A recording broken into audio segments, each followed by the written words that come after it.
speaking of getting away with it, Joe Biden's been getting away for years with invading other people's personal space and getting very handsy with people. And there's plenty of photographs and videos of this. How's he going to survive in the post-pandemic era with social distancing? How's he going to be allowed to come out of his basement? I mean, first of all, the guy can't even put a sentence together. And in some ways, you almost start to feel bad for him when you see him because it's so obvious he's experiencing major cognitive decline.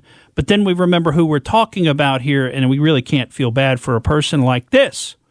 But, just this past March 25th, somebody came out and made a sexual assault allegation against Joe Biden for something that happened back in 1993 when he was a senator from Delaware, and this person was one of his Senate staffers, a young lady at the time. And apparently she was asked to take him a gym bag. Then all of a sudden she realized she was in the room alone with him. He kind of pushed her up against a wall, and he assaulted her. I won't give you all the details, but he assaulted her. And she came out with this story on March 25th. Now, of course, the New York Times doesn't report that for 19 days. They don't report it for 19 days. CNN doesn't report it for 24 days. Now, if you want to contrast that with what happened to Brett Kavanaugh, right, with Christine Blasey Ford and the allegations, do you know that CNN published almost 700 articles about the Kavanaugh allegations in 19 days from the day they were made? Within 19 days, they had 700 articles that they published, and they were talking about it nonstop on the network.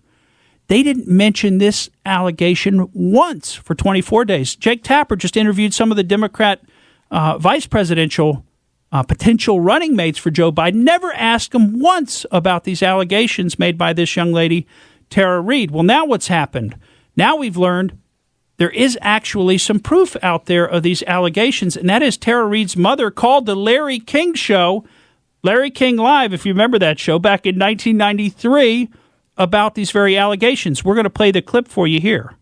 We're back. A couple more phone calls on this very important topic. Our guests are former United States Senator Howard Baker, Richard Allen, former National Security Advisor, and Lois Romano of the Washington Post. San Luis Obispo, California. Hello. Yes, hello. I'm wondering what a staffer would do besides go to the press in Washington. My daughter has just left there after working for a prominent senator and could not get through with her problems at all.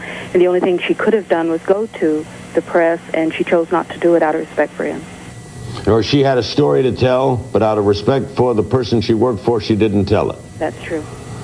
Well, now, but these are the people who do come to the Lois Romanos, right? The staff worker who says, I want to let you know about what's going on, either with my boss or the guy down the hall. And a lot of these people have a sense of obligation. They feel that this public official should be accountable if it's something wrong. They're whistleblowers to the press. Exactly.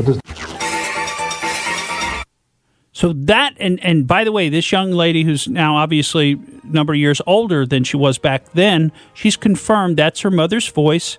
And also, we know her mother did live in San Luis Obispo, California. So she called the Larry King Show, very respectful, but talked about her daughter having a problem.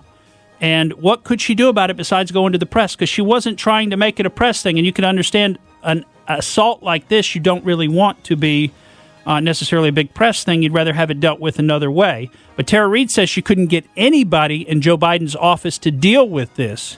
So, I mean, just think about this. This is the guy that the Democrats are running for president, and nobody will even talk about this. I'm Morgan Streetman, and that's the way I see it. Thank you for listening to the Morgan Streetman Show.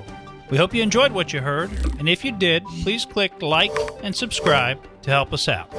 And remember that we recommend that you exercise your brain at least once a week.